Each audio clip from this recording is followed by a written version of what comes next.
Halo, Assalamualaikum warahmatullahi wabarakatuh.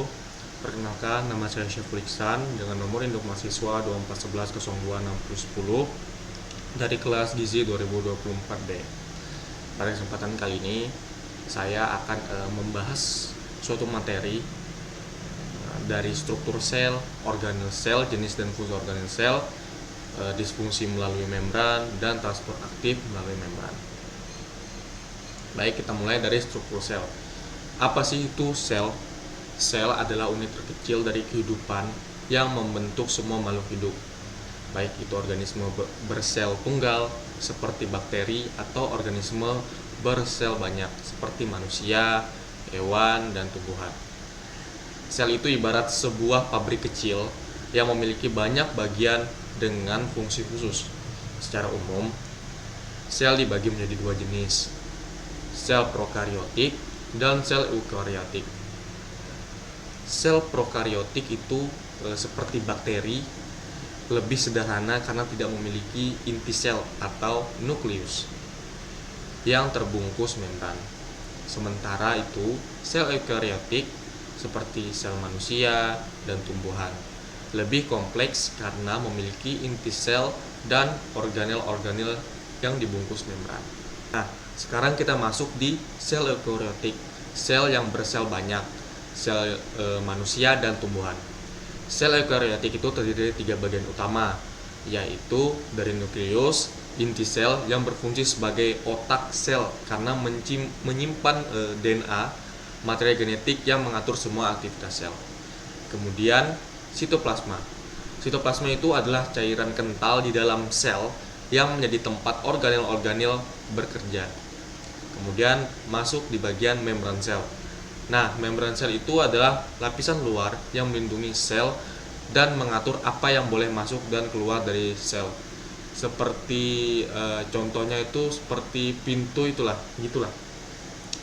Pintu tempat akses yang boleh masuk atau tidak, zat-zat yang boleh masuk atau tidak. Sekarang kita masuk ke organel sel, jenis dan fungsi organel sel.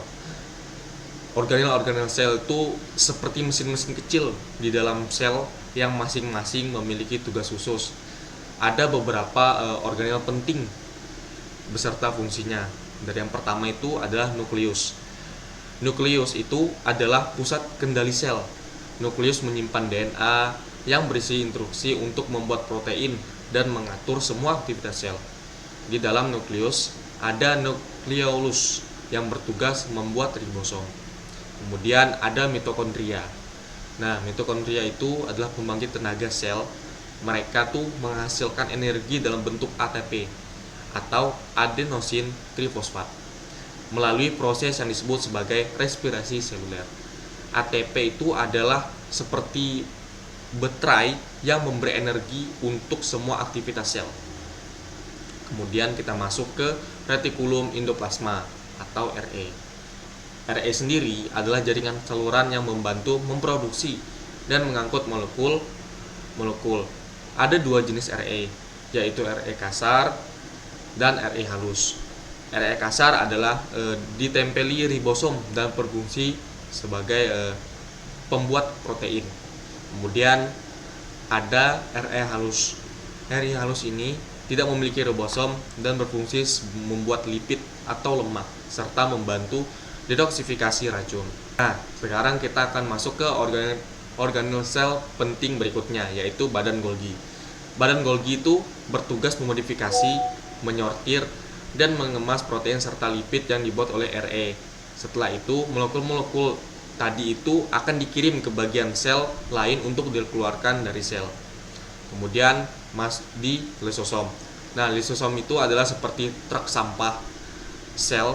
Mereka itu mengandung enzim pencernaan yang memecah limbah sel, bakteri, atau partikel asing yang masuk ke dalam sel.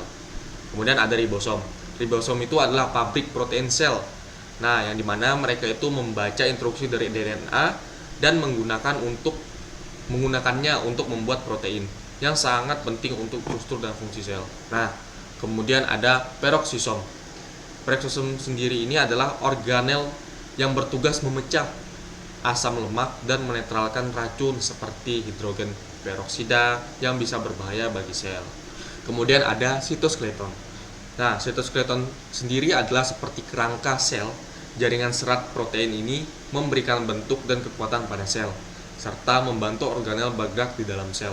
Nah, kemudian ada vakuola pada sel tumbuhan. Vakuola itu berukuran besar dan berfungsi menyimpan air, nutrisi, dan limbah pada sel hewan. Vakuola lebih kecil dan berperan dalam menyimpan zat. Kemudian ada kloroplas. Hanya ditemukan pada sel tumbuhan. Kloroplas sendiri adalah tempat terjadinya fotosintesis, yaitu proses mengubah energi cahaya matahari menjadi energi kimia, glukosa. Nah, kemudian kita masuk ke pembahasan difusi melalui membran. Apa sih difusi melalui membran? Difusi adalah proses alami di mana molekul atau ion bergerak dari area dengan konsentrasi tinggi ke area dengan konsentrasi rendah.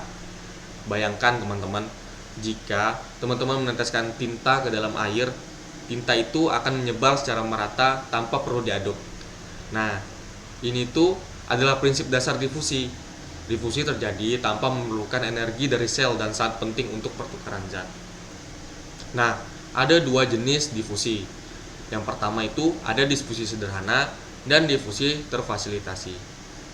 Difusi sederhana adalah molekul kecil dan nonpolar seperti oksigen dan karbon dioksida dapat langsung melewati membran sel. Nah, membran sel terbuat dari lapisan ganda lipid sehingga molekul kecil dan nonpolar bisa dengan mudah melintas. Kemudian difusi terfasilitasi, yang dimana molekul yang lebih besar atau bermuatan seperti glukosa dan ion tidak bisa langsung melewati membran. Mereka memerlukan bantuan protein khusus yang disebut protein channel atau protein pembawa. Protein ini bertindak seperti pintu yang memungkinkan molekul-molekul ini melintasi membran. Difusi sangat penting untuk pertukaran gas seperti oksigen dan karbon dioksida dalam sel, serta penyerapan nutrisi seperti glukosa. Nah, sekarang kita masuk ke pembahasan terakhir, yaitu transport aktif melalui membran. Transport aktif adalah proses di mana sel memindahkan molekul atau ion melawan gradien konsentrasi, yaitu dari area dengan konsentrasi rendah ke area dengan konsentrasi tinggi. Proses ini memerlukan energi dalam bentuk ATP, adenosin trifosfat, yang dihasilkan oleh mitokondria. Bayangkan teman-teman, jika teman-teman harus mendorong bola ke atas bukit. Nah, teman-teman perlu mengeluarkan energi untuk melakukannya kan? Nah, ini adalah prinsip dari transport aktif melalui membran. Nah, ada dua jenis transport aktif, yaitu yang pertama transport aktif primer. Nah, yang dimana energi ATP digunakan langsung untuk memompa molekul atau ion melawan gradien konsentrasi. Contohnya adalah pompa natrium kalium. Pompa ini mengeluarkan 3 ion natrium dari sel dan memasukkan 2 ion kalium ke dalam sel. Proses ini sangat penting untuk menjaga keseimbangan ion di dalam sel, terutama pada sel saraf dan otot. Yang kedua, ada transport aktif sekunder. Nah, jadi proses ini menggunakan energi yang dihasilkan dari perbedaan konsentrasi ion yang diciptakan oleh transport aktif primer. Contohnya adalah kontransport natrium glukosa. Gradien natrium yang dihasilkan oleh pompa natrium dan kalium digunakan untuk mengangkut glukosa ke dalam sel, meskipun konsentrasi glukosa di luar sel lebih rendah. Nah, transport aktif ini sangat penting untuk memastikan sel dalam menyerap nutrisi yang diperlukan, meskipun konsentrasinya di luar sel rendah, serta menjaga keseimbangan ion di dalam sel. Kesimpulan dari semua materi yang saya paparkan adalah sel itu adalah struktur yang sangat kompleks dan terorganisir dengan baik. Setiap organel sel memiliki peran khusus yang saling melengkapi untuk memastikan sel dapat berfungsi dengan baik. Difusi dan transport aktif itu adalah dua mekanisme penting yang memungkinkan sel untuk mengatur keluar masuknya zat.